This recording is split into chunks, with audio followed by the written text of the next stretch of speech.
Don't let yourself be so miserable.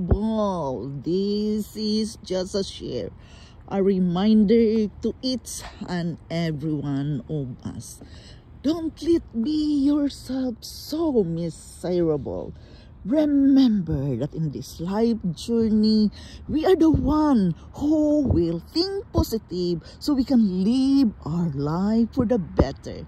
Positivity always help us. So remember that let God be in your mind and heart.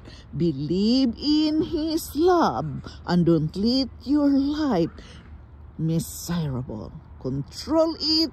Choose the right thoughts. Choose the right thinking and be happy as you live your life today. You have full control with your life, so don't be miserable.